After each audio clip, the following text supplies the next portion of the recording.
This is the Wise Guy Radio Show, a podcast dedicated to educating and inspiring through conversations with today's top talents in the world of glass. We will be dissecting their journeys in hopes to deliver actionable content that you, the artist, can start implementing now, helping you grow not only as a creative spirit, but also a successful artistic entrepreneur. With a little organization, relationship building, and your artistic ability, you can obtain greatness. Climb aboard, whether an artist, retail owner, or enthusiast. We have a ton of fun in store for you. Welcome to the Wise Guy Radio Show. You're listening to the Wise Guy Radio Show.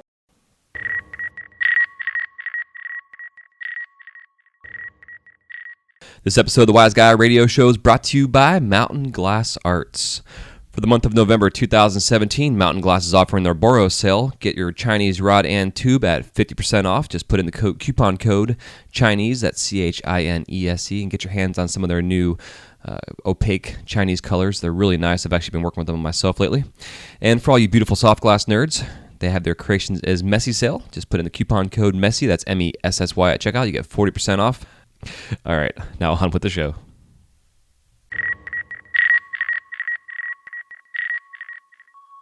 Hey, what's happening? Welcome to the Wise Guy Radio Show, episode number 181. This is your host, Jason Michael, and thank you so much for tuning in today. Today's guest is Caleb Prater, goes by @StillDrop on Instagram, and he's been doing glass since 2011, and was drawn to the flame via his neighbors who are working in the garage, and his curiosity drew him over there one night, and next thing you know, he's starting to do some glass and production, and the story goes from there. So it's definitely an interesting chat, and his humble beginnings and where he came from and how he got started and all the things he's been doing now, and his dreams and ambitions, and his work's actually super clean too. So his episode is going to be up on the website. It's going to be episode 180. So it'll be Wise Guy Media /181. I'll have a link in the show notes for that as well, but I'm going to start getting all of our artists' web pages built over the next couple weeks. I did it from early on in the show, and then the website was lost, and GoDaddy wasn't able to find it, so I had to start all over. And so now I have to go through that process of uploading. I think it's 115 guests we've had on the show so far, something around there. But they'll be under, I have a link that says actionable episodes and one link that also says artist interviews. And that's on the main Wise Guy Radio page. And then I'll actually have individual numbers for each individual artist that you'll have links you can go to that will be based via their show notes. So just a little something extra there for everybody. But anyways, that being said, we had a fun conversation and was definitely an honor to have him on. He was actually one of the recent artists who's reached out to me to want to be on the show. And that being said, if you ever want to come on the show and chit-chat and share your story, and you think you've got something to contribute to the community, I'd love to get to know you and share your journey and everything like that. So hit me up. I now have a new email. I believe it's working. It's info@wiseguymedia.com, info@wyzguy media.com. And again, I'll have that link in the show notes as well. And pretty pumped to keep moving forward as I'm getting settled in and things are happening and all that good shit. So let's see, before I forget, I got a little housekeeping to do here. I want to let you guys know that coming up here in December, they have their 13th annual Women in Glass issue, The Flow, which mails December 7th, 2017. It is just in time for the holidays, and this issue has over 180 female flameworkers represented. It's fucking amazing. It's the issue they all want to be in, and we're so excited to welcome them. So definitely get your issue. Again, it's going to be released on December 7th. So if you know anybody that's a glass artist that you would want to gift them a present, you can go get a 1-year subscription to The Flow magazine. Use the promo code WISEGUY, and you'll receive 10% off that subscription. And it's a 4 times a year magazine, and every quarter that comes out, it's a phenomenal, full of just knowledge and images and stories and just all kind of cool shit. So I definitely recommend it. And you can also just go to theflowmagazine.com, and again, promo code WISEGUY will get you 10% off a annual subscription. And they also are right now still taking anybody who wants to contribute images or wants to be in the spring circulation. They have it for, I'm actually trying to bring up my email here. Yeah, okay. So, but before December 1st, if you have any submissions you'd like to have in their nature issue, definitely get in there. If you need an extension on that, you can contact Maureen at Flow Magazine. Just go to flowmagazine.com, look for their contact, and hit her up and let her know that you have something you'd want to insure. Maybe it's not quite ready, etc. But they got to get stuff in there for images to be taken, all that kind of stuff for the spring publication. So definitely check it out. So here's the write-up on it. It says, the spring 2018 issue of The Flow will explore the wonders of nature. Everything from the tiniest microbes, marine animals, and wildlife to global environments, including geologic formations, plants and trees, and bodies of water, large and small. Gallery entries, general interest stories, and health, safety, or technical articles are welcomed for consideration. Tutorial submissions for beads, sculptures, marbles, paperweights, vessels, and mixed media in all skill levels from beginner and intermediate to advanced will be accepted for consideration. The submission, again, deadline is December 1st, December 1st, 2017, and the release date for that issue is going to be March 14th, 2018. So get your shit together if you want to get in this magazine, and contact Maureen with all of your stuff. Again, just go to theflowmagazine.com, and they have some information there. I'll put also a link in the show notes for you guys too. It's a submission form link that she gave me to put in there, so look for that in this bottom of the show notes as well. And one little special thing, for those who follow Joe Scar on Instagram, you can find him at Scarglass. He came on the podcast early on. We had an awesome conversation. He was part of the Sagan moon launch that they did. They did a lot of cool shit. His episode was a lot of fun in general. He's a super funny guy, humble guy, amazing artist. And he recently posted on Instagram a small snippet of a music track that he made just using the sounds of his studio. Tweezers clicking, his kiln click sound, glass snapping, scoring a snap on a rod, just all kind of cool shit. And he was able to turn this into music. So you're going to hear a bumper in between this intro here and my interview here coming up that will it's about a minute-ish long, so definitely just check it out. Again, it's fucking awesome, and you can find Joe at Scarglass on Instagram. His stuff's super gnarly. He's got a really good style of work, so check it out, and I think you'll definitely appreciate it. So that's about it for now. I just got off a long 6-day stint over at the Mouse House, and I'm fucking exhausted. So I'm going to throw this together, and this actually was already put together, and I realized that my intro was out of date as I was talking about it being Black Friday, and I have been so busy with work I didn't get a chance to put this out, so I'm just redoing this, and I'm glad I did because I wanted to include the stuff about the Flow magazine as well as Joe's music. So until next time, thank you so much for tuning into episode 181. And we will talk to you all next time on the Wise Guy Radio Show. Don't forget to subscribe on iTunes, all your fun podcast catchers. Leave us reviews, rate us, tell the world how much you love this show. And always contact me and tell me the same thing, info@wiseguymedia.com. Love you. Peace.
Hey, what's up, Caleb? Welcome to the show. Yo, what's happening? Not much, man. It's a nice, beautiful, semi-chilly Florida morning here. I'm sure all you guys up north and west and east and everywhere else is probably freezing your balls off. I don't know how y'all do it in the cold weather. Yeah. Down here in Tucson, this was the first morning where I woke up and I was like, oh man, I got to put on a jacket. Yeah. Hell yeah. Good glass blown weather, though. Yeah, no doubt. Hell yeah, dude. So before we get too off topic, as I tend to do here, if you want to give us your superhero origin story and how you were introduced to the flame. So yeah, so it was like 2011, and I was, kind of didn't really have anything going on. I was just kind of working at a sandwich shop, and I just got the job, and then I met some next door neighbors that moved in next to my parents' house, and like I had no idea what they were doing. I'd see torches in the window of like this little shack next door, and I was like, "What are they doing? Like, what's going on over there?" Big fireballs and all kinds of stuff, because without the glasses on, you can't really see what's going on. And then one day, like my water pipe busted, and had a big geyser of water shooting out of my backyard, and like they came out with like the tool to shut off the water for me as I was out there messing around with it. And then they're like, hey, we're glass blowers. If you ever want to like come over and check it out, like feel free to stop on by. And I was like, what? Like, are you kidding me? That's like the coolest thing ever. Like, I'd love to come check it out. So I got my stuff ready. I went over there and, said what's up. And then they were in there. They're making pipes. They were like production guys that were like super hardcore. And, they'd been doing it for a while. And I was just kind of hooked from there. Like, it was just really interesting going in there and like smelling the shop, and like it was all very like familiar to me because my mom was a metalsmith like my whole childhood. Oh, nice. So she's like a pretty well-known metalsmith, and so she's starting to get more and more into that. And I grew up in the studio. Like my bedroom was actually like her studio, so I grew up with all the benches and the tools and the torches and all that stuff. So it was all really familiar to me. And I kind of knew at that point, like, I was like, oh, this is like definitely something I'm interested in. This is definitely something I want to do. And so after that, I met them, and then they gave me an opportunity to hop on the torch, and I was like, cool. So I started making little twisty beads and all kinds of stuff like that, and like mushroom beads. And, then I started to get into some like wrap and rag pipes, like silver fumey, kind of cool. I was totally addicted to color, like right off the bat. So hell yeah. I was doing that, and I was doing delivery driving from like 11 to 2. So I would go to work in the morning, and then I'd get off at 2, and then I'd go over to the shop. And at that point, there was 3 of us on 2 benches. There was my buddy Pete, his roommate Virgil, and me that were all working in there. And I was helping out with making production kind of stuff at like a later point. There was his roommate Virgil had like mouth cancer, and so he wasn't able to get a good seal on the blow tubes or the punties or the points. And so we were doing like kind of like a tag team back and forth with his spoons that were like these cool little like just like cobalt blue Chinese tubing with like canes spun around the front of them. And we would tag team back and forth. Like he would pull the point and pull the waste, and then he would pass it off to me, and I would blow out the bowl, and then he would coil pot the cane on the front, and then I would pass it back to me. I'd melt it in kind of and pop the hole and push the bowl, pop the carb, and then he would do the flat spot and tear off the mouthpiece. Huh, interesting. And we did that like super back and forth like for probably like a good 3 or 4 months. I was just kind of helping him pay the bills. He would like hook me up with color and like kind of just like toss me a bunch of cool stuff like here and there, little scrap ends of pieces of tubing, and like it was really fun, like way to help him out. He helped me out. I was able to work on his bench after he was done for the day. So we ended up doing that for a while, and that was like kind of like really where I like learned how to blow glass really. Nice. What kind of stuff were they doing with like, were they doing like a full production line of stuff besides just spoons and shit? Not really. Like Pete was doing bubblers and stuff on the side, so I was able to watch him do like old school push bubs with like, the little 9.5 mil downslide push in. Mm-hmm. And it was like they had their like main lines. Like Pete was doing like some really kind of cool artistic-y like stringer work on the outside of like Chinese tubing that he could turn into pipes. Like he's a production monster. He still is to this day. And really good friend of mine. I still talk to him very regularly. I actually just talked to him a few minutes ago. Nice. What's their do you know their glass handles? What they use for their name? Oh yeah. Virgil passed away probably like 3 years ago. That sucks. He ended up having the spout with the cancer and all that stuff. So unfortunately, yeah, but Blue Lizard Sticks is Pete's Instagram, and you can see a lot of his work on there. Cool. Okay. Kind of and he learned up in Snowflake from this guy named Craig X that did a couple of appearances on weeds and stuff like that. He was like kind of just like a businessman that opened up a glass blowing shop up in Snowflake. So that's where, Pete learned how to blow glass. And then he moved down to Tucson and moved in next door to my parents where I was living at, and then found me. And he needed help like huffing oxygen tanks back and forth to the oxygen shop, and like, he just needed someone handy around to help lift heavy stuff and do, all that kind of stuff. So I kind of apprenticed under them, and I kind of got a good business model out of that. Yeah, well, it sounds like exactly. Go on. I'm sorry. Oh, no worries.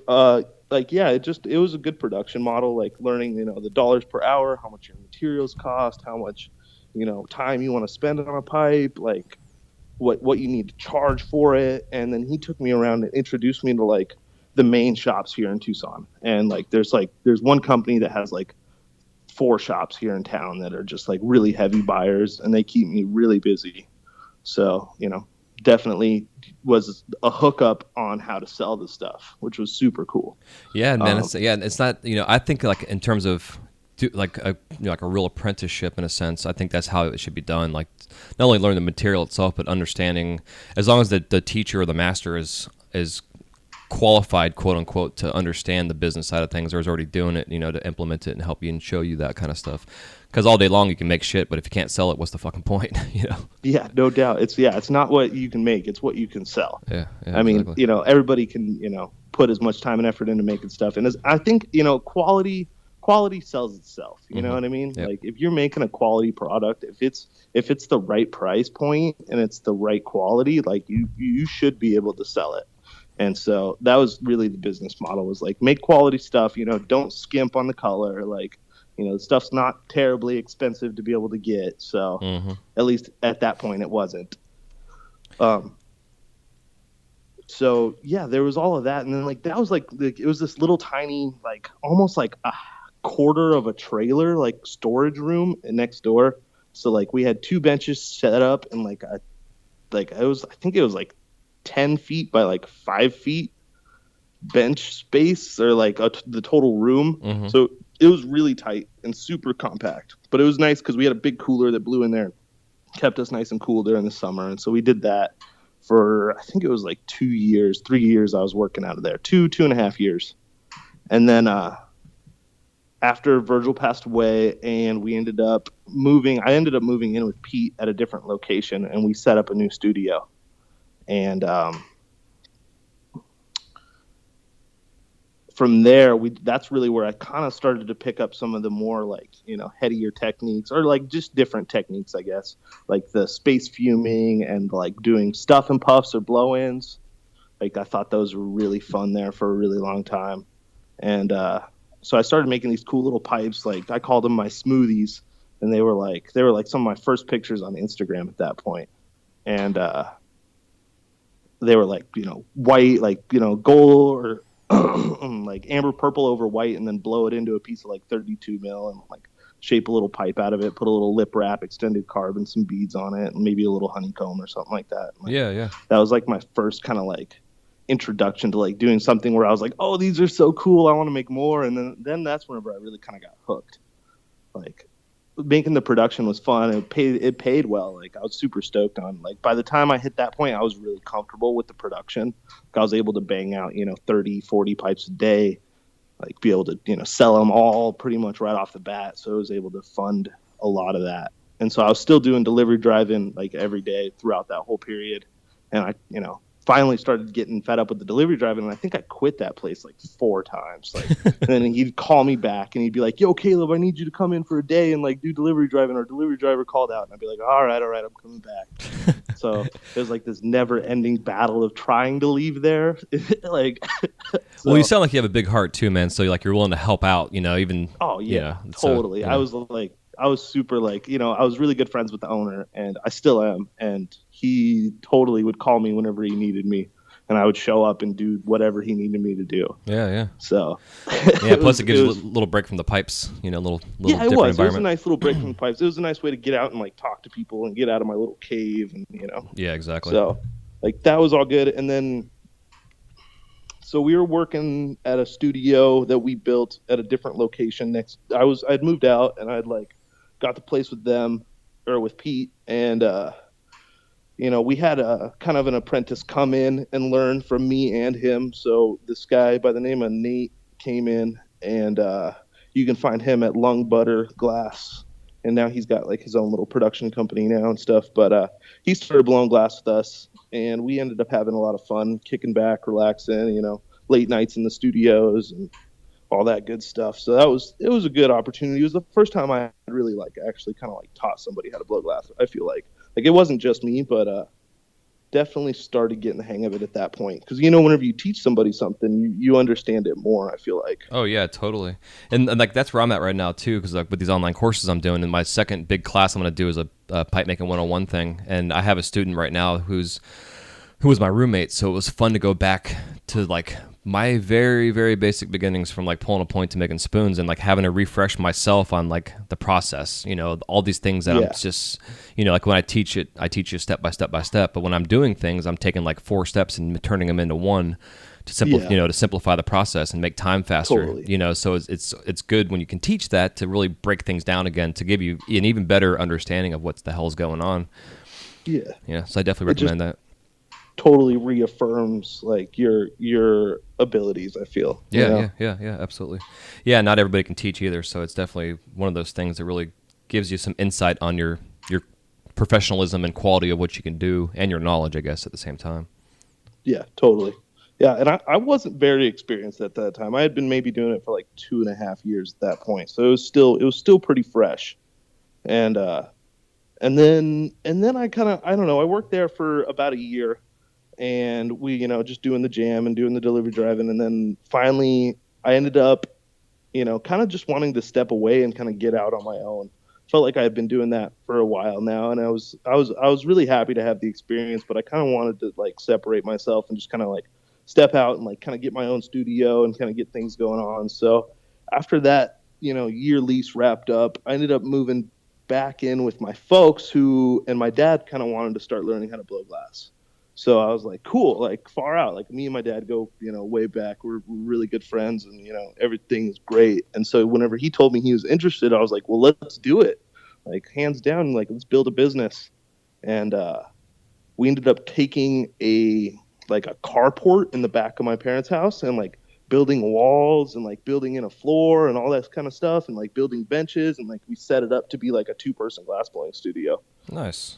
So we ended up getting another Bravo in, and he ended up taking over the major minor that I was working on from the beginning. And he learned how to take over my production lines. Like I taught him how to make, the wrap and rake spoons and the wrap and rake chillums, and, that kind of just basic model of, here, this is step 1, step 2, step 3, step 4. I need them done this way. This is the quality. This is the, expectation of what they look like. And, he killed it. Like he totally came in and just started banging out production. Because at that point I was done. I was kind of burned, and I just was tired of doing them all the time. And I wanted to kind of push the nicer stuff. I wanted the ability to have the time to be able to do that stuff.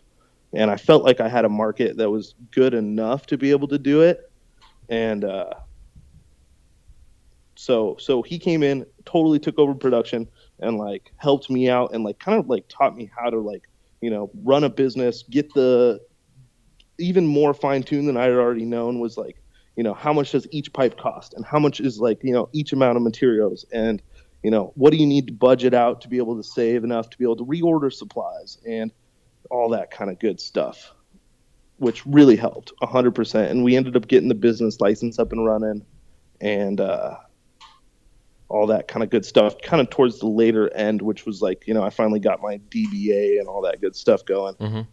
Would you when you guys filed the DBA? Did you file it just as like a art business? I ended up at that, like, kind of towards the later point. He ended up getting a job working for the state of Arizona. So I ended up just doing a sole proprietary business owner. Mm-hmm. And so that's what I'm still under now, is Still Drop Studio, a sole proprietary business DBA with, the whole tax stuff and everything. So I do mostly wholesale orders, so I don't really have to pay any state taxes, but it's mostly just, federal. Hell yeah. Yeah, that's the nice thing with doing the business and wholesale, because it's like it's for those that do wholesale and retail, selling directly to a customer, it's like you got to pay attention to whether you're selling in-state or if you're selling to the customer out-of-state. Those are probably like the small details of the tax codes that you got to really pay attention to. But yeah, those tax codes, man, they are tricky for sure. There's something, but once you get the hang of it, I feel like it gets a lot easier. Yeah, and that's the thing I preach, bro. It's just all about routine. It's like every fucking day, because like I remember, the days at Subway, I would get out, end my day by doing a Z out on the register and counting the drawer and making our deposits. And it's like, we're not making cash in hand every day because a lot of our stuff is transactions through PayPal or whatever. But still, you have the opportunity to every day do like your own little Z out, and you just got to dedicate 5 minutes or a half an hour every fucking day, or like first thing in the morning after the day after, day after kind of deal. Yeah, totally. I mean, I've kind of like set up routine where like every Saturday morning I wake up, I get my coffee, I get on my computer, and I sit down with my books, and I sit down with all my receipts, and I just input them into my Google Sheets account, and like just a way to keep up on it, because otherwise it's so easy to get slipped and behind. And next thing you know, you got like 18 hours of paperwork to do, and you're like, oh my goodness, when am I going to find time to do this? So you use Google Sheets to do it? Yeah, it's cool. Yeah, my mom helped me set up a little Google Sheets page with like expenses, income, and then I also have a vehicle set up so that I can deduct mileage and all that good stuff, which helps out a lot. If you can deduct mileage, like that's $1 million. Like you'll save yourself so much money if you can keep track of your mileage and gas and everything. Yeah, and one thing I always preach to people to do too is like on this topic is using Google Maps, because if you don't remember how many miles you've gone, just plug in your address to the store and then just do the round trip. It kind of helps out. I think we did something just like that where we took like every receipt we had to the oxygen place where I got oxygen from, and we just like there and back for every receipt that we had, so that equaled X amount of miles on the vehicle that we could deduct from said taxes. And I got fucked myself because like with my commute, when I was doing my commute to work, it was like 100 miles one way. So, I was doing like 1,000 miles a fucking week. And because it was going to a job, I couldn't deduct that mileage on my car because it was to a job. It wasn't like I was making deliveries, so. It sucked. Yeah, that does suck. I mean, maybe you could, I don't know. You might be able to swing it as education or something like that. But yeah, you were getting paid for it. So yeah, totally. To a job, it doesn't count. No, And there was still depreciation in the vehicle, still, but that, I couldn't deduct 1,000 miles a fucking week. Yeah, you wouldn't have had to pay very much taxes. No, I may have got a refund. Who knows? No shit, right? I feel that. but like toll receipts are the same way, and like I use my Evernote, and whenever I had my buddy Mike Dorr was my assistant for a while, and when him and I would go do deliveries, he would just get the receipt and use my Evernote, and you can do like a screen capture of just the receipt itself, no matter what kind of surface it's on. It just captures the paper itself. And we would just store away all those receipts because this shit, these tolls, they fucking add up after a while too if you have tolls to pay. That's so handy, man. That's super handy. If you can, those little like just ultimate like portable scanners, just be able to scan documents. Yeah, it's huge. Yeah, totally. Do you pay quarterly taxes, or are you still doing annually? I'm still doing annually. Like this next year, I'm really hoping to get on the quarterly front. Yeah, just because like I mean, it's so hard to like just be able to work out every quarter. I usually like to save up and then just kind of do like a fat sale there at the end and just pay everything off and just kind of try and stay a step ahead of the game. But ultimately, quarterly is the way to go. You should see if you're, because I don't know, because I use Excel for all my stuff, and I know I'm still learning Excel, but I know there's ways to use the previous annual reports to show you like a scale graph to get your estimates going, to figure out like what your quarters are going to be. Because ultimately, that's like the way to go about it, just to use the previous year's, Because I'm sure and there's going to, predict you have ebbs and flows, what. but, Yeah, but you can kind of get a rough estimate of what it's going to be. Yeah. Because it's always better to overpay early on than to have to owe $10,000 at the end of the fucking year. Yeah, no, yeah, that would definitely not be fun. No. And I know it happens all the time. I mean, all these guys out there that are making $20,000, $30,000 for pipes. It only costs maybe $150 to make the motherfucker, Yeah, totally. In terms of material, the time, sure, but we don't get paid for, or our time isn't tax deductible, unfortunately. No, it's not. Yeah, I wish that would be wonderful. Yeah. But that's the way it goes. Yeah, dude. So part of your theming, which I appreciate, and like we were talking pre-show, is your anchors that you're doing. So is there like an inspiration nautical kind of gimmick in your life that started steering you in that direction? Yeah, I grew up kind of in the middle of the desert. Like I grew up, hiking mountains, really rough terrain. I've been a hiker since I was like born pretty much. And, something about water has always fascinated me. It's like I was looking at doing some other ones, like some, what are they called? They're like sextants. I thought a little sextant pendant would be cool. Like just kind of old school, like, water themed kind of stuff. And I knew that I'd kind of been looking around for something that nobody was doing, honestly. Like I'd looked all over Instagram and tried to find anyone doing anchor pendants. I was like, somebody's got to have this idea before me. You know what I mean? Mm-hmm. And then whenever I didn't really find any, I was like, I'd seen a couple, but none of them were like really what I was looking at doing. So whenever I found like that out, I was like, okay, like I have to jump on this now,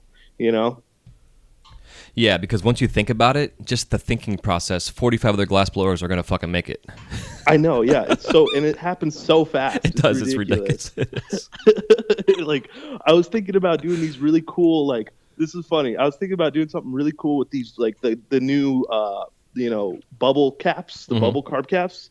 And, like, I was like, oh, these look just like little mini bombs. Like, this would be awesome to do, like, little shark bomb carb caps or something like that. And then, like, 3 days later, I see Ram Mickelson drops like a whole bunch of bomb carb caps, and I'm like, like that's the way it goes. Well, it's like the thermal buckets. My student and I, we were talking about how like the cadmium colors, they go red or orange or brown depending on what color they are, and then they cool down, they go back to their color, and we were talking about like the concept of making thermal buckets using frit inside the bucket to let you know your timer basically, and we were going to sit there and time it and figure out the temperatures and shit.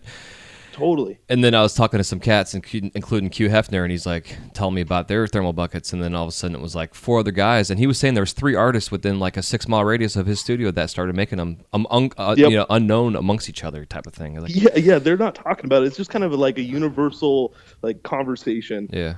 Among glass blowers, like everybody kind of has the same idea at the same point. Like it all kind of reaches a point in which we all kind of see it, and then like the first person to jump on it kind of grabs it and gets it. Yeah, totally. And so it's like a competition. It's a very friendly competition, but it's a competition nonetheless. Yeah, it is now. It used to not be. Yeah. No all you young guns get to experience the fun of and pleasure of competing in class. Yeah. Where before it was like, fuck you, you're stealing my shit. It used to be war. Yeah. Yeah, pretty much.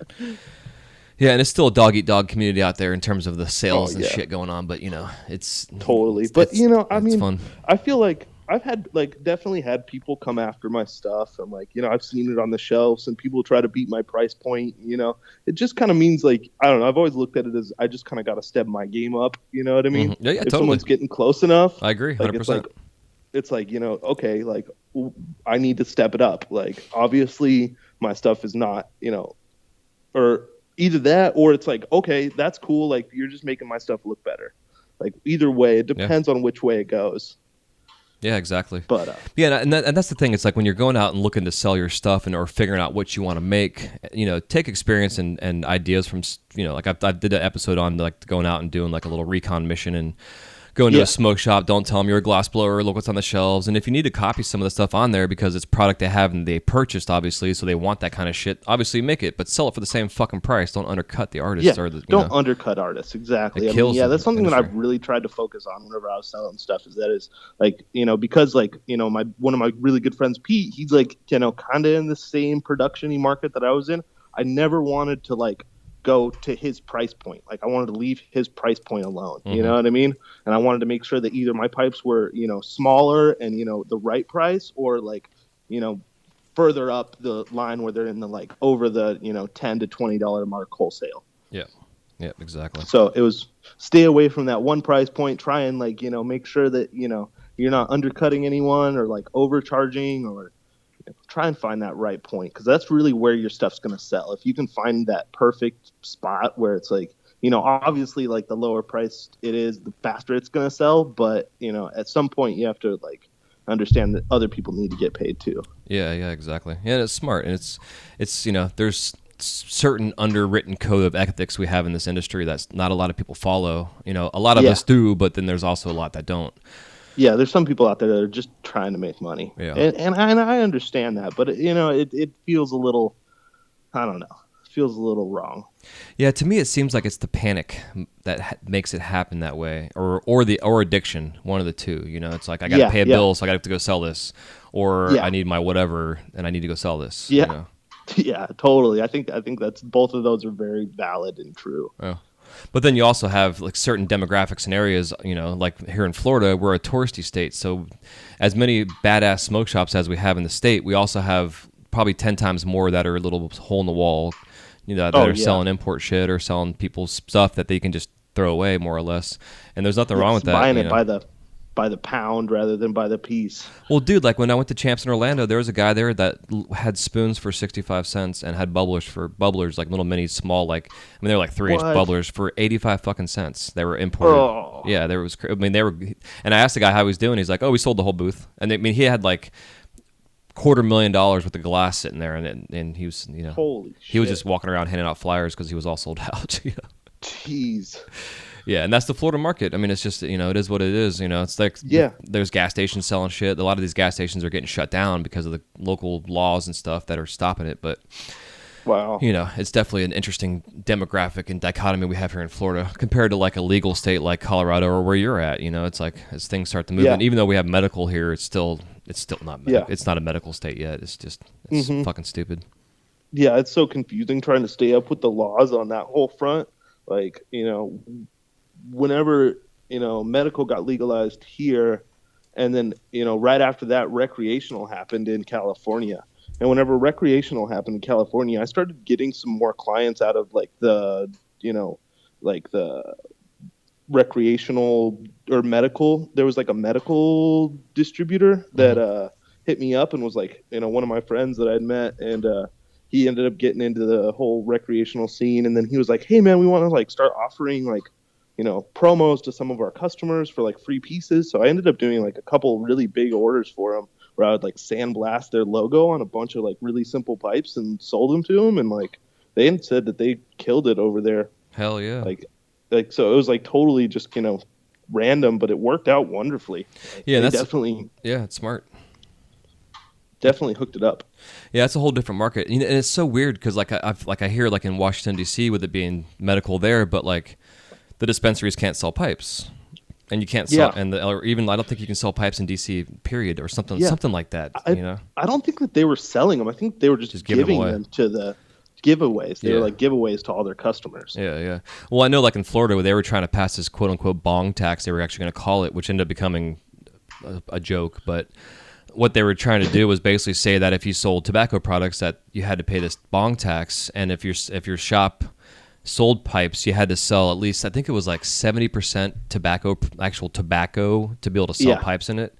And then whatever pipes you sold had to be considered this bong tax. So what people were trying to do was like, spend $30 on a t-shirt and you get a free pipe, kind of bullshit. Gotcha. But the bong tax made it so when you paid this tax, you're paying a quote unquote bong tax, and because a bong is federally illegal, you're obviously admitting that you're selling illegal stuff. So it was totally catch you up. Yeah, it was bullshit. So they just laughed it out. That sucks. Yeah, I'm sure everyone they weren't having it. I mean, obviously, it sounds like it didn't go through at all. But no, there's a local. I think he's either a congressman or senator for Florida. I think his name's Darren or Daryl Russo, and he was like former crackhead turned like right wing drug against drug kind of cat, you know. and has been on this rampage mission for like the last 10 years or so, kind of bullshit. And he was locally from where I grew up at, like as a local representative, and now he's in the state house stuff. And he was one of those guys that tried putting this bill through that, it was a completely unconstitutional. I mean, they basically made it to where like you had to discriminate against your customers. You had to assume, it was like you had to knowingly assume that they were using this product for ganja or for tobacco. And if someone walks in with dreadlocks in your store, you have to knowingly assume that they're going to buy it for the wrong shit. And it was completely discriminatory, like across the board. Stupid. Yeah. Yeah. Again, Florida backwoods, old laws. Yeah. I mean, supposedly it's still, I think there's still a law in Florida where it's illegal to get a blowjob still. What? Yeah. What? Yeah. Yeah. Dude, that sucks. Yeah. But yeah. I think it's like one of those stupid laws. Yeah. No, nobody listens to those laws. And hell no.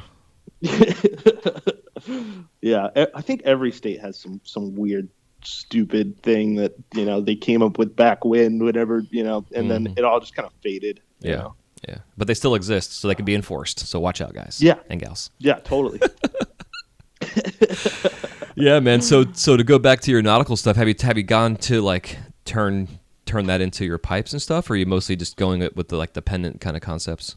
Right now, I'm just kind of doing the pendant concept just to kind of dial them in, and then eventually, I'm totally gonna start, slowly introducing them into the some rigs and like mounting them and trying to maybe even do some hollow work with them, or like I was thinking about I've had a few kind of cool ideas towards the anchor side of things and the nautical side of things, but right now I'm just really trying to dial in that symmetry and dial in the like just structural quality. Yeah.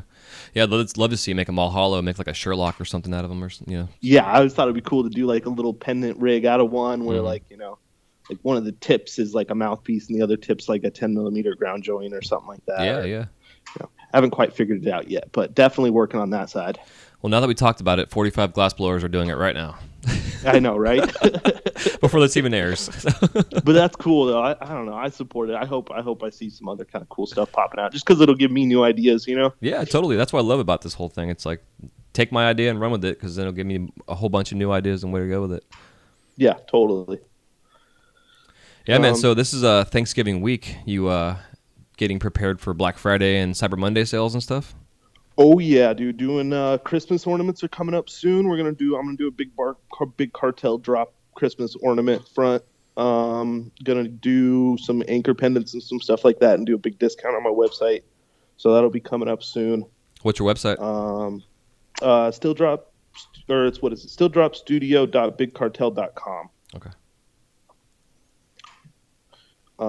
There's a link to it in my Instagram. So. Hell yeah, I'll have a link in your show notes for you too. Sweet, rock on.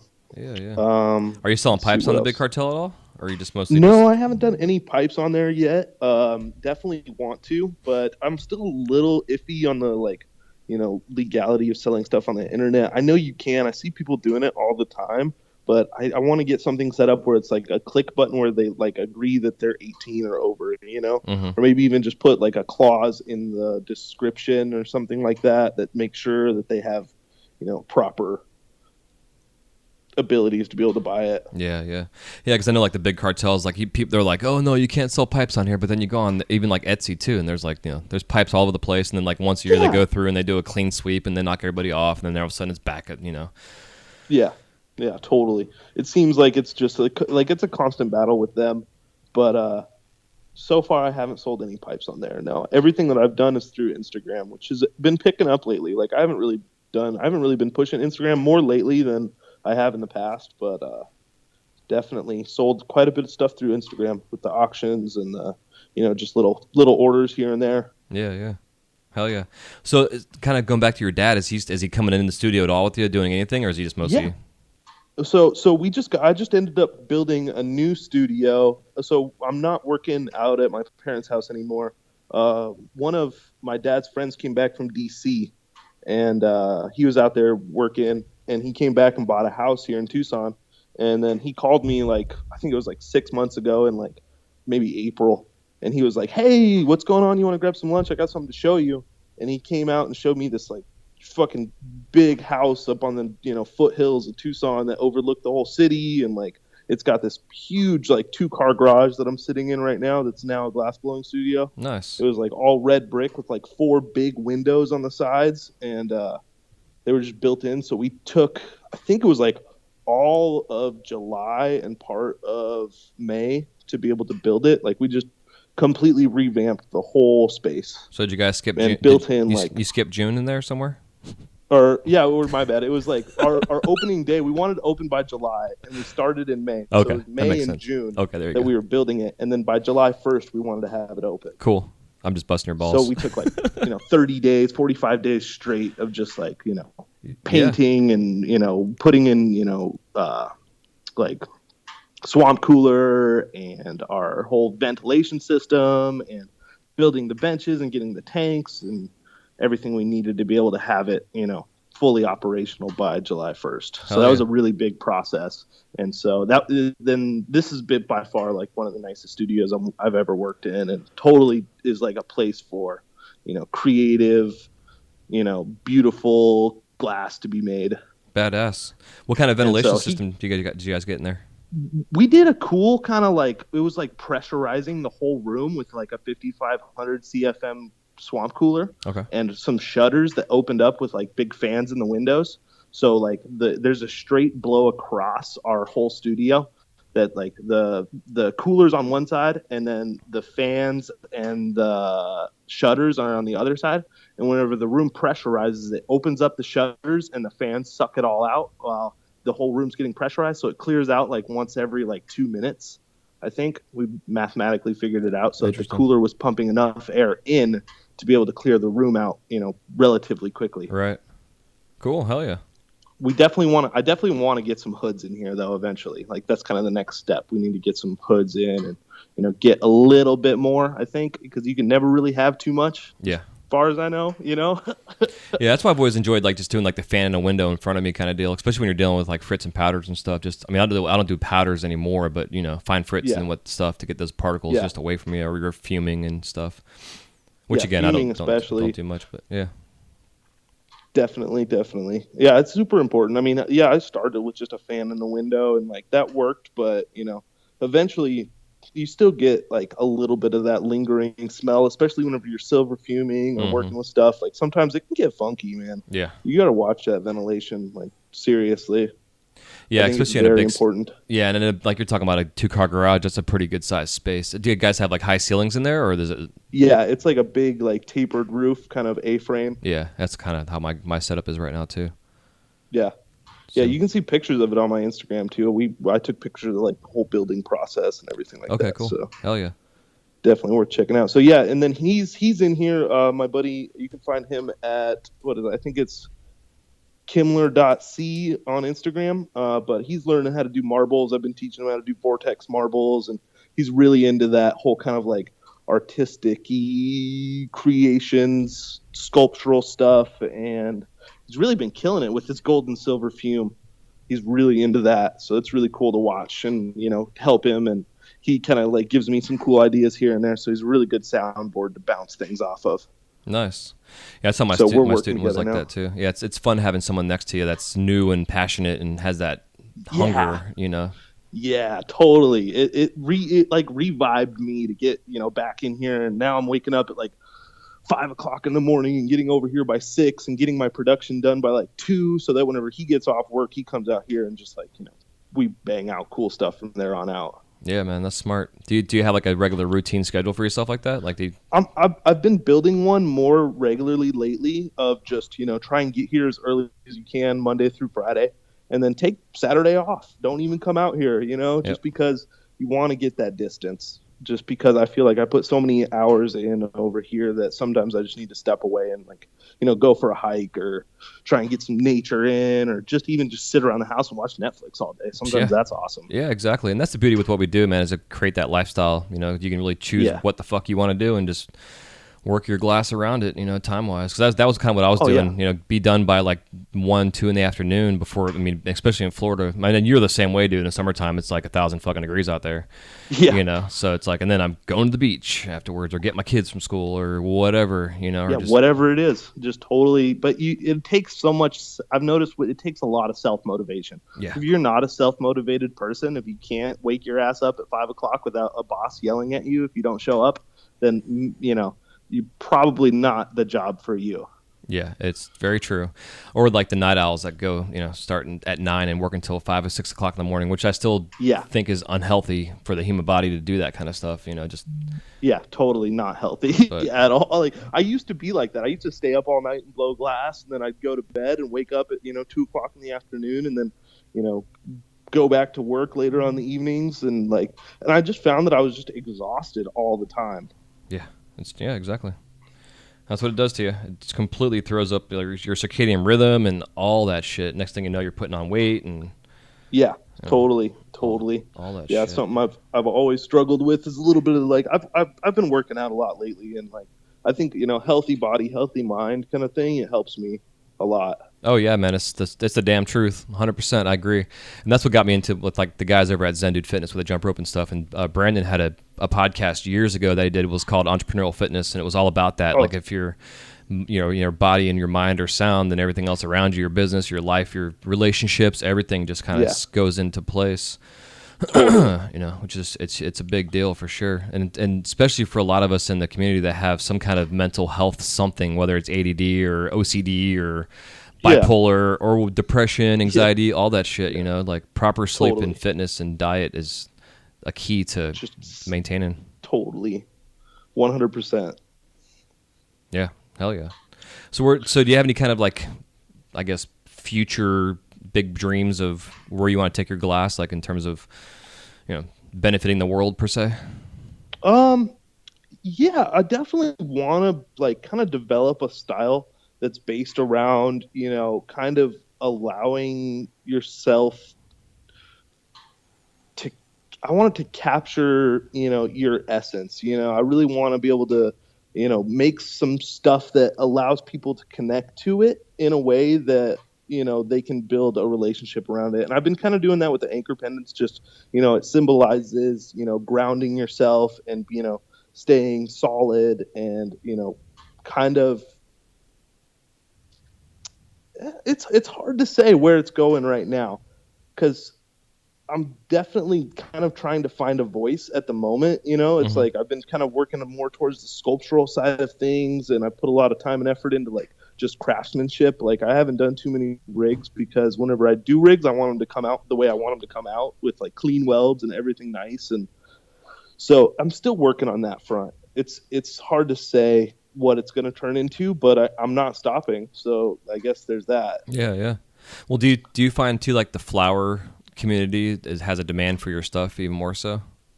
Absolutely. I think the flower community is almost my entire market. Yeah. I've been able to, make stuff for flower customers all the way through. I've had some people hit me up for some rigs, and I've had to tell them that they got to hold on, because I'm not quite there yet. Cool. Well, that's good for you though, because I know a lot of people would be like, yeah, sure, and then they get pissed off and frustrated and end up making some kind of piece of junk. Yeah, that's not the way I want to do it. And I love how you talk about, the foundation of pulling points, dude. I've pulled so many freaking points in my life, it's ridiculous. Yeah. That's the way I do all my production still to this day. It's just bang out 50 points in the morning, and then make the 50 pipes. Yeah, it's consistent and warmed up and everything. It's killer.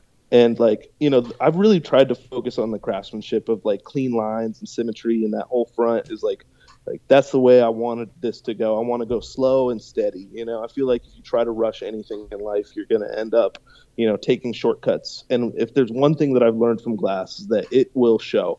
If you take shortcuts, if you try to skirt around the side of something, or if you try to cut a step out here and there, you're gonna run into problems. Yeah, ain't that the truth? And it will show. And it's like life, bro. And karma. It may not show up right away. It may show up a fucking year later or 6 months down the road. I've had stuff that I made early on that I'd come home from work and it'd be in pieces on my table, just sitting there, just from something I didn't do right. And it's I love to preach, man. It's always similar to life. It's just amazing. You take little shortcuts, and Oh, it is. it's gonna bite you in the It ass. totally. It's the ultimate metaphor. Yeah, absolutely. I agree. Yeah, I think that's the beauty of this community being blessed with this ability to be playing with this medium all the time, because it's a constant lesson. It is. Yeah. If glass has taught me one thing in life, it's patience. Like, Yeah. 100%. Yeah. So, Goodness, excuse me.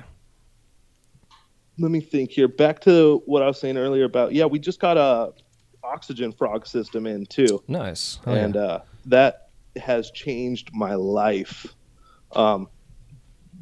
I used to, hump K tanks back and forth to the oxygen place every Tuesday and Thursday to be able to have enough oxygen to keep working and everything like that. And so now it's really nice that we have the whole, oxygen concentrators and, compression system and all that kind of storage tanks hooked up and everything. And now I can work way longer without having to, try and put together money for oxygen, keep that whole front running all the time. It's been able to allow me to, get a step ahead of the game, really.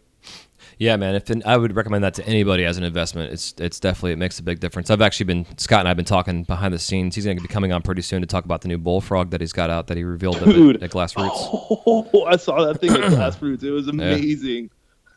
Yeah, and he has an economy version that he's going to be putting out here, and I can't talk about it too much. It's kind of a behind the scenes thing right now, but we'll be coming on talking about it. Or what's it? I forget. I got to talk to him at Glassroots. I ran into him, and I actually hooked him up with an anchor as well. Oh, nice! He scored one of my anchors while I was over there. He was super stoked, and we got to go back and check out all the work that was made off of the bullfrog and all that kind of cool stuff. So it was really fun. Yeah. He was telling me about the demo that they did all day. 2 vac stacks and raging that fucking thing, and it just kept up with no problems at all. Yeah, he was super excited about it, and it was fun to watch it all come together, and he was super stoked with the way it worked. So I was happy for him. Yeah, definitely. It was like watching his little kid go up to bat and hit a home run. Yeah. Yeah, hell yeah, dude, he killed it for sure. I got to go out there, and I took my first formal class at Glassroots. I ended up getting into their education program and going to the Phil Siegel class. Nice. Out there, which was fucking changed my life, man. I mean, it was incredible to watch him work and just kind of see what was possible. I'd never seen anybody work on that level before, so it truly inspired me to come back here and start getting into more I think the class was on original character development, and so watching him make one of his wizards and another piece was just freaking incredible. Yeah. I think what's fun with those kind of classes, from what I've taken it myself, and you see these pieces from a distance and they look super complicated, and then you see them in person and they're not so complicated, and then you see the process and you realize that it's really not that complicated. It's just understanding the move sets to make and understanding your material to get from A to Z.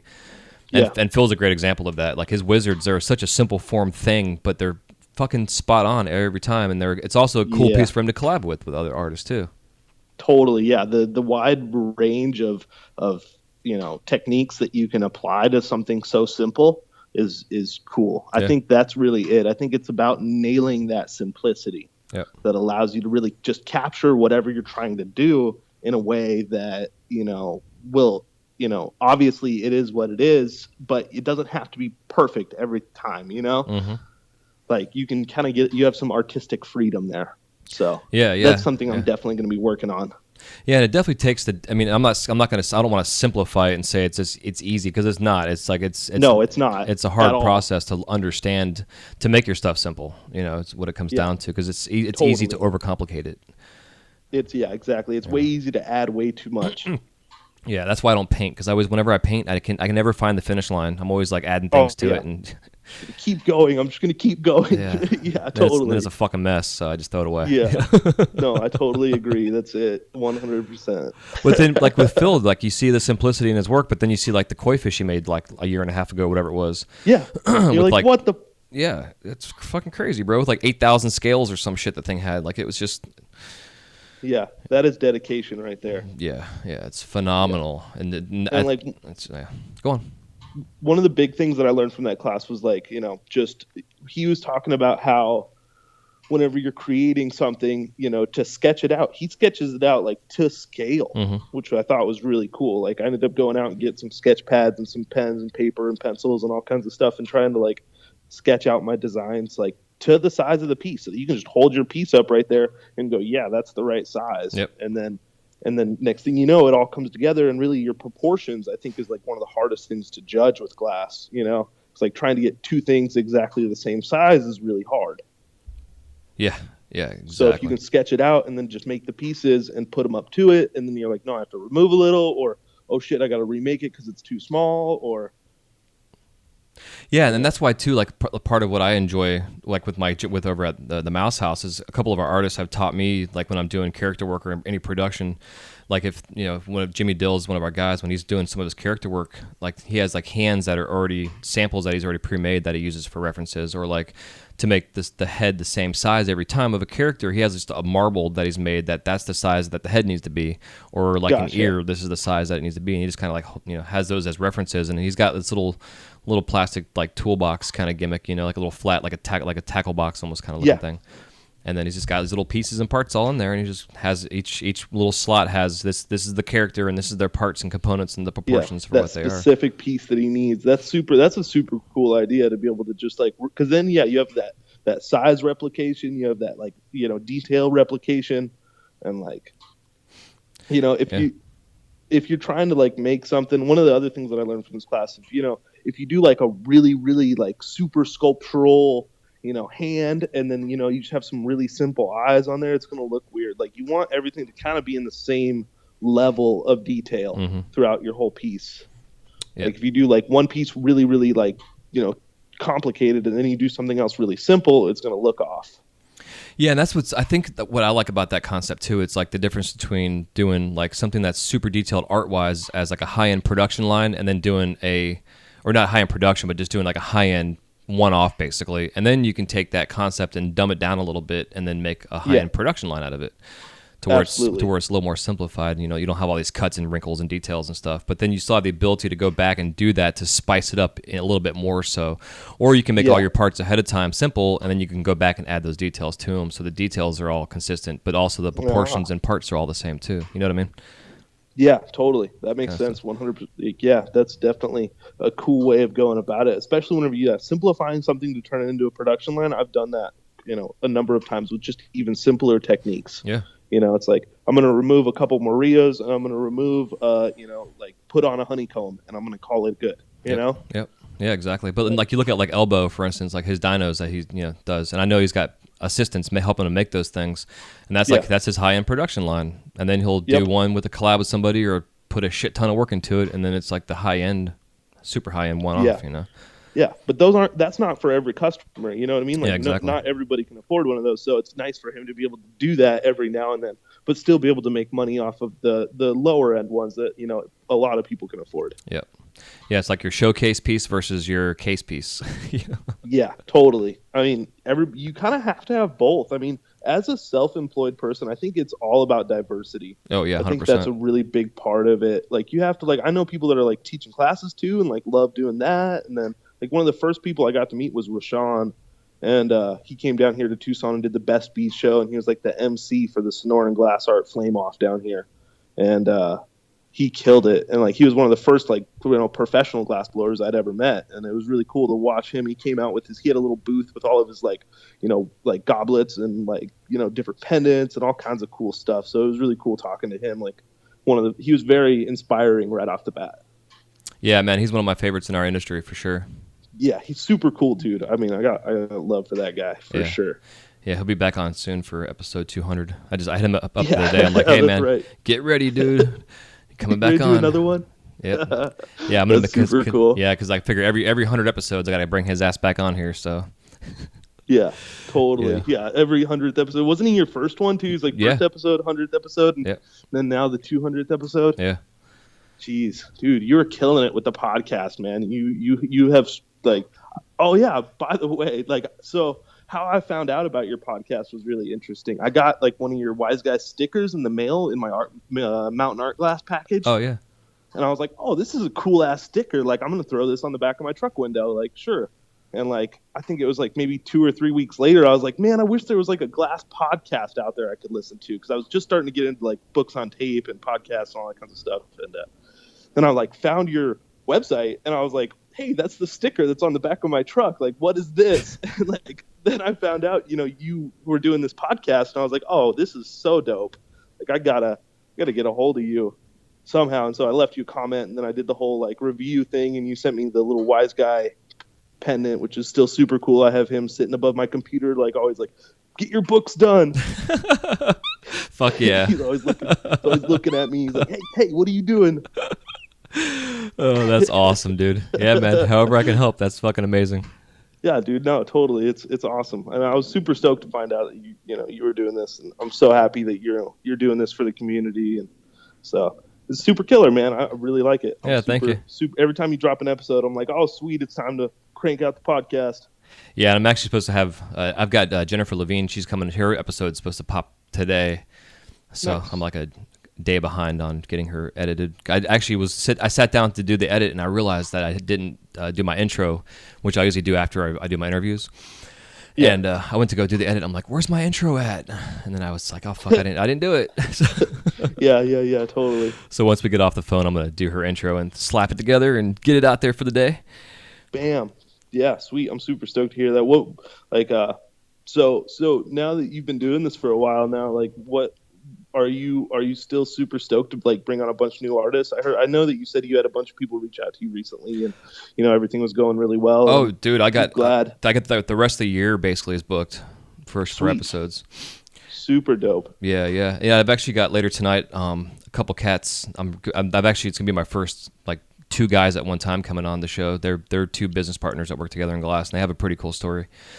Oh, so cool! It'd be fun to have the That'll 3 of us on. Entertaining. Yeah. I'm interested about. They have an interesting technology perspective in regards to the business side of things, like Bitcoin and different types of stuff like that, and different types of business transactions. So we're gonna dive deep into that whole concept of the whole online cryptocurrency stuff. So I'm pretty excited about it because I'm not really too familiar with it, and it's kind of crazy. A couple of years ago, a buddy of mine, one of my collectors, hit me up, and he's like, "Hey, dude, you use Bitcoin?"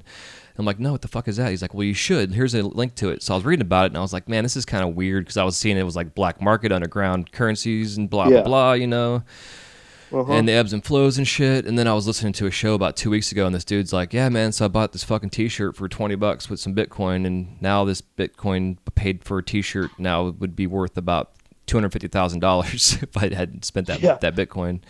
Yeah, that one Bitcoin. I know. Yeah, cryptocurrency is so volatile. Yeah. So yeah, I one of my favorite ways of getting paid, I guess, is probably like Venmo's really nice for quick transfer of cash for like pendants and stuff like that, because it's definitely they don't charge you anything like PayPal does. PayPal's fees are so small. I mean, I do them a lot for the auctions, but if someone has Venmo, that's my primary way of getting paid. Yeah, I've been hearing a lot more about that too. I'm gonna have to check that out because I stopped using PayPal last year and a half ago. I got fucked on a chargeback dispute. Oh shit! With an overseas customer. Yeah, so that sucks. Yeah. Oh, rough. So I still owe PayPal money, and they can suck my left nut. Yeah, fuck that. Fuck those guys. Yeah. Yeah, totally. It sucks. Yeah, just for anybody out there listening to this, if you ship international, there's no way to track your package outside of the country.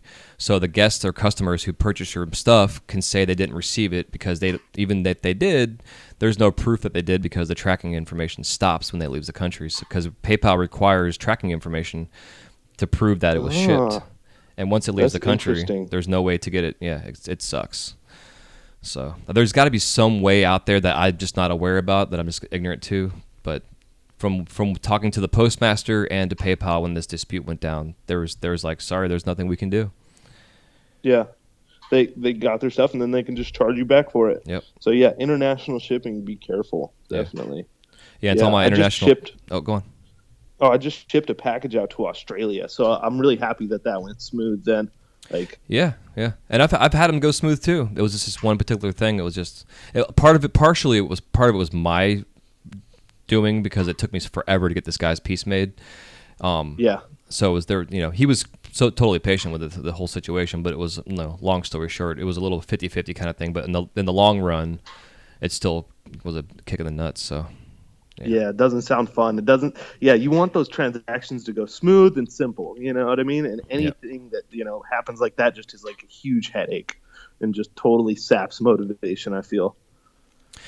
Yeah, because it's just one more thing you got to deal with when it comes to the business side of things, and there's not a whole lot to deal with as it is. But then when you have something like that, it just stresses you the fuck out. So true. Especially when it was like $1,000 piece. It's like, oh, yeah, ouch. dude, yeah, yeah, no fun. no. So it's But all so go on. Venmo's been really good for me, and I still have PayPal and stuff like that, but I usually don't do any big purchases on PayPal or like big orders or anything like that. I like to go to just like straight bank account transfers, or Venmo's nice too. So that's kind of my jam on those. Or mail me a check. That works too, I've seen a lot of people actually going back to that. Yeah, definitely. That's never failed me. Or doing Or CODs. a money order. Or any of those. Yeah.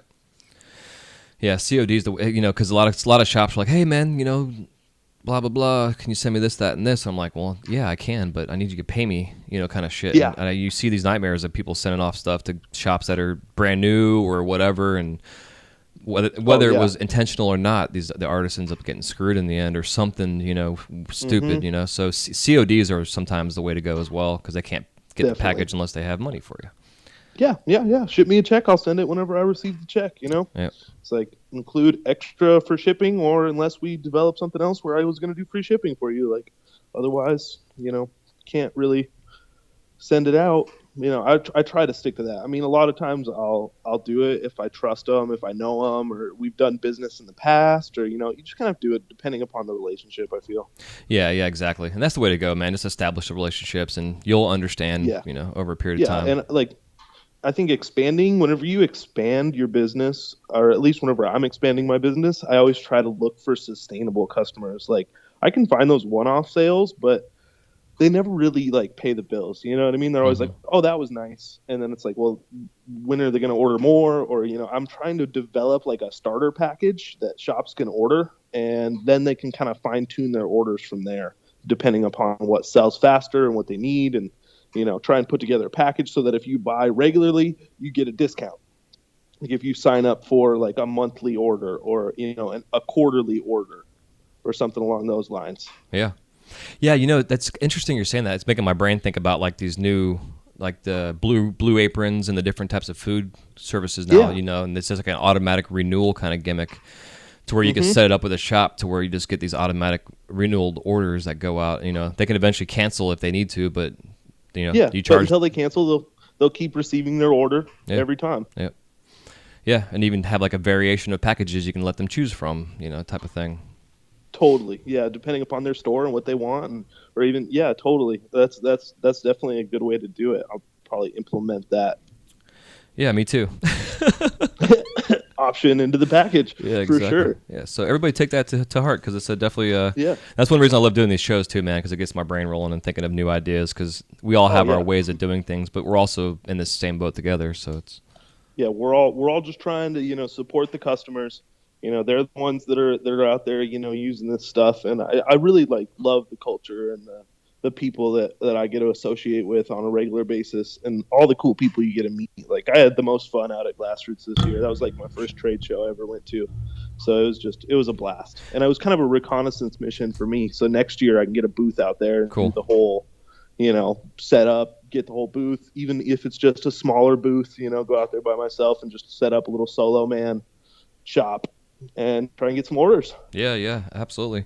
Yeah, I'm actually going to be bringing Chris Piazza back on to talk about his experience, because last year he came on after he did Glassroots, just to talk about the process of a business now filling orders, because it's something that, oh, sweet, you're not necessarily thinking about, because I know last year they did that, and they were basically like, I think he said he got like 35,000 in orders or some shit like that, and they had to figure out a way, so they started basically like they would produce this particular model, and then they would put each individual whatever the shops all ordered, they would start filling the boxes up.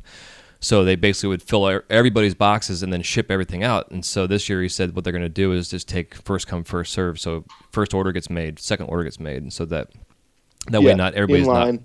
Yeah, because then otherwise you're keeping everybody waiting like 3 months for all their shit, and it can be overwhelming just as an artist knowing that your customers are like, "Where the fuck's my shit?" And Yeah, totally. Because you got to stay on top of that one for sure. yeah, Everybody's ready for it, and you're the one that needs to make it. So yeah, exactly.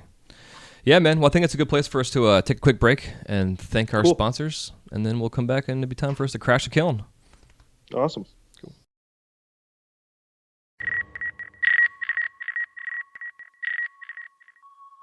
This segment of the Wise Guy Radio Show is brought to you by Zen Dude Fitness. Lose 10 pounds this month by joining the Zen Dude Fitness 4-week jump rope fat loss challenge. Brandon and Dan will take you on a guided journey towards becoming the best you. Get fit, have fun, and find new ways to eat healthy while still enjoying the sweeter side of life. Just takes 20 to 30 minutes a day and no gym required. For more info and to sign up for the free 4-week challenge, go to wiseguymedia.com/ZenDudeFitness. That's wiseguymedia.com/ZenDudeFitness. All right, man, we are back. Awesome. So the Crash the Kiln round consists of 7 questions. You can give me a 30 to 60 second answer on them or expound upon them as we always do. And the first question I always like to ask is if there's any living glass artist that you want to work with that is still alive, who is it and why? Definitely thought about this before. So I've been a big fan of Purdy Glass, Chandler Ellis, I believe his name is. He was like one of the first people I ever like followed on Instagram, and I was like, wow, his work's like, just his craftsmanship is like through the roof. So definitely, if I had to pick one person to work with, it'd definitely be Purdy Glass. Cool. Definitely one of my favorites out there. Hell yeah. What are your top 5 favorite colors in glass? Ooh. Well, start off with, amber purple, agua azul, definitely. I think it's butterscotch and caramel are both really dope. That's going to count as one because I usually use whatever I can get my hands on. Both of them are really dope for that color scheme. I just got a hold of some electric coconut from Boro Batch that has, super new UV color that's really cool. Haven't heard of that yet. I'll have to check that one out. Yeah, it glows like that, like the old school, the stars used to stick up on your roof and like the planets and the whole things. Like it's that kind of glow. Nice. So that's some really cool stuff, and it works just absolutely beautifully. It's super buttery and really easy and great for like all different kinds of techniques. So if you can get your hands on some electric coconut, I highly recommend it from Boro Batch. Hell yeah. They killed it. Super duper with that color. And I think last one, probably like grape from Glass Alchemy. It's just a really stable, if it's coil potted straight, you can go black with it pretty much. It has a little bit of a purple translucency in the sunlight, but otherwise it just looks flat black. Yeah, and from what I believe, there's like no true black out there. It's all either like a saturated purple or saturated greens. Yeah, it's like a super dark green or a super dark blue, and I always have problems with like super vitrification on it, and it's like I can never quite seem to get the flame chemistry just right, but that grape, man, can't go wrong. Hell yeah. So what is that's definitely my 5 favorite colors. Nice. What's your worst injury in the studio? Ooh. I guess I have a worst potential injury that scared me pretty bad. So I had a wrap and rake and like one of the wraps of my piece fell off and was on the table. And you know how it gets all springy and you can kind of push it up and down, and it's amazing how flexible it is whenever it's, thin enough. And it ended up like breaking and shooting a little tiny like end of a piece into my eyelid. Jesus. And like it got stuck underneath my eyelid, and I freaked out and I could feel it, and I like ran into the bathroom and I like kind of pulled my eyelid down and kind of moved my shit around, and it finally just popped out and like on my top of my the upper part of my bottom eyelid, and I ended up getting it out. I didn't get hurt. It wasn't like that was like an injury or anything like that, but it scared me half to death. So always wear your glasses whenever you're in the studio. Like, definitely worth it. Yeah. Like, a little piece broke off and shot in there. And so that was like probably the closest I came to actually getting seriously injured. But my worst injuries was like whenever I was pulling a vac stack, and my handle broke whenever I was pulling the main pull of it, and it ended up draping over my arm. Oh, Jesus. And it kind of bent around the side, which it put me down for like a day or two, and I still have kind of a scar there, but it really wasn't that bad. I've been pretty lucky, I feel, like, to not really get super injured. Yeah. Jesus, that still sucks though. Yeah, it definitely sucked at the time. Doesn't smell good. Yeah, and with the wrap and rake stuff, like I when I was first doing wrap and rakes myself, you know, if you don't get your surface or your tubing the right temperature, that shit just pops off or doesn't want to stick. And I know there's times where like it just slides right off. Yeah, you can like slide a spring of glass off your tubing, you know, it's fucking rad. But there was a couple times where I would do it, and like I would have spots that were cold on the tube, and I wouldn't realize they were doing that, and I would go back and start doing my rake or just heating it back up. And there was one time where I had my tubing itself actually like spiderwebbed underneath the color, and all that color just like randomly popped off in every fucking direction of the area. And a couple of those all over. Oh, dude, a couple of them actually, because I had my mouth open for whatever, you know, what I was doing. So I had like it burnt my lip and my tongue from the glass just flying at my face. Thank God I had my glasses on. So I had like these little half circle burns on my lips from that glass. Yeah, totally. It's dangerous, man. Those little shards, dude, especially when you're doing those wraps. Yeah, you got to get that tubing hot, otherwise it totally pops off. I've had it happen to me a million times. Yeah. But it's a great lesson in understanding your heat base and control, you know, when it comes down to it. Totally. If the glass is hot, it will stick and it won't crack on you. Yeah. Yeah, and that's why you should preheat your points ahead of time too. Not all of them at once, but you know, a couple. Yeah, the one that you're working on. Yeah, totally. Because I do a silver fume base on the bottom just to get a little whatever covered. If there isn't something covered, I want it to turn silver fume blue. So I do that like at the beginning, and then that just kind of helps me get it hot right off the bat. And then I kind of cook that silver in just a little bit, and then I do my wrap. Hell yeah. I've gotten them to the point now where they just stick every time, and I don't really have much cracking off issues. But yeah, in the beginning, man, that shit was flying all over the place. Little tiny shards going down my shoes and like in my fucking shirt, and like lighting stuff on fire here and there. Yeah. Doing the chicken dance at my studio bench. Oh yeah, dude. Been there, done that. At least once a week. Yeah. Oh yeah. It still happens. Totally. Hell yeah. So if you could describe the sound of glass cracking in one word, whether like a literal term or whatever, metaphorically speaking. Yeah. I was thinking about this, and it's really hard to say. Like literally, it's like a kaplink. You get this little crack, and then it goes tink. And but like metaphysically speaking, it's like a fuck moment. You know, you get that. You're like, okay, like what now? I guess. What do I have to do next? Yep. To be able to save it. I mean, but literally, it's a kaplink. Yeah. Cool. So in the studio, you watching TV, listening to the radio, or do you do both? I do a lot of both. Mainly radio. You know, that's kind of the staple basic. But if I'm feeling up for it, I do a lot of audible books on tape. Audiobooks. Been doing a lot of those lately.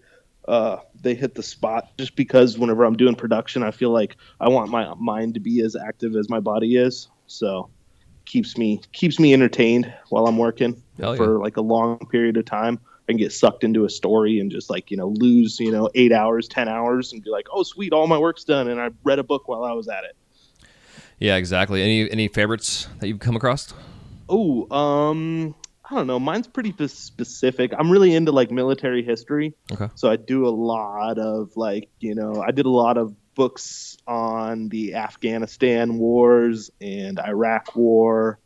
And now I'm into World War I, World War II era kind of stuff. I've been doing some interesting stuff over there. I did the whole Dan Carlin's hardcore history. That was really fun. Yeah, I was about to ask you about that. Wasn't that amazing, dude? That whole series on it? That was so fantastic. He definitely put it all into a very palatable, very entertaining way of exploring World War I. It was super, super fun. I want to do more. So I'm looking at picking up his whole package. Yeah. Yeah, his Wrath of Khan series is really good too. Oh, okay. I'll have to check that one out. Yeah, like you think Genghis Khan was a motherfucker. His brother was like the worst of all of them. Like The worst. Oh, just shit. some of the shit, Okay. dude. Like he talks about them going into villages and like wiping out the entire village and then stacking their bodies on top of a pile and putting a piece Whoa. of plywood on top of the pile of bodies and then having dinner on top of that plywood with a table and chairs. You know, like just fucked up shit these guys were doing. Yeah, totally fucked up beyond recognition. Yeah, it's crazy. Yeah. So, do you have any glass blowing themed tattoos? No, they're definitely on the list right now. I don't have any tattoos. I've just never had I've never wanted anything on my body permanently yet, but definitely some glass blowing themed tattoos are going down for Hell yeah. sure. And so as soon as I get them, I'll shoot you a picture. Hell yeah. It shouldn't be too much longer here. Cool. And last but not least, what are your top 5 favorite tools besides your glasses and your torch? Ooh, walk over to my studio right now and see what I got sitting here. Definitely a graphite paddle, big octagon reamer is number 2. I'm really becoming fond of my knife. I have like a sweet little carving knife that I use. I'd say a pair of hot hands or the ball grabbers are really nice, just for grabbing stuff. And then guess I'd have to say my an L marver on top of the torch. I'm really becoming fond of that. Hell yeah. So that's Cool. kind of my jam. Nice. Hell I yeah. can pretty much make anything I need out of that. You have a Smith torch and a blowhose setup? Oh yeah, totally. Blowhose and Smith torch definitely rock. I just got a new little tip for my Smith torch. The little blast shield, 6 jet. I think it's 1, 2, 3, 4, 5, 6 jet. Yeah, for sure. Definitely. That thing, it has completely changed my work to be able to melt in all those little tiny places that you can never really get to on your torch. Yeah. So that's definitely been a game changer for me. Just even with melting in like little beads and stuff like that and getting them just right so that they're like, melted in all the way around, or doing horns and bridging and all that kind of stuff. Totally. The Smith torch is killer especially with the combo with the blowhose. Yeah. Oh, dude, it was a game changer for me too. And I still laugh about it. Like, why didn't I fucking get this shit like 10 years ago? I know. It's been available forever. Totally know. Yeah, I worked so long without having any of that. And I was like, well, I know why that stuff was so hard. Yeah, exactly. So, yeah. Cool, man. Well, again, I appreciate you coming on, brother, and reaching out and wanting to come on the show Dude, and stuff thanks too. for having me, man. It's been awesome. Yeah, it's been a lot of fun for sure. And definitely hang on afterwards. We'll say our goodbye off the air here. And Okay. But before we let you go, if you want to give anybody or give us your parting piece of advice, and then where we can find you out there in cyberspace. Okay.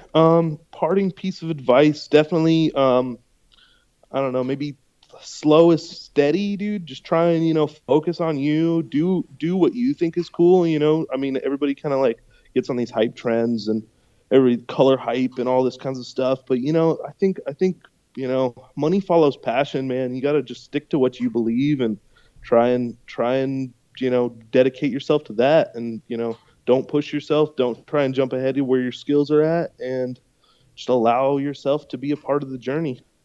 Oh yeah, well said. And on Instagram, you can find me at Still Drop. I changed it from Still Drop Studio because now I'm technically not working at Still Drop Studio anymore.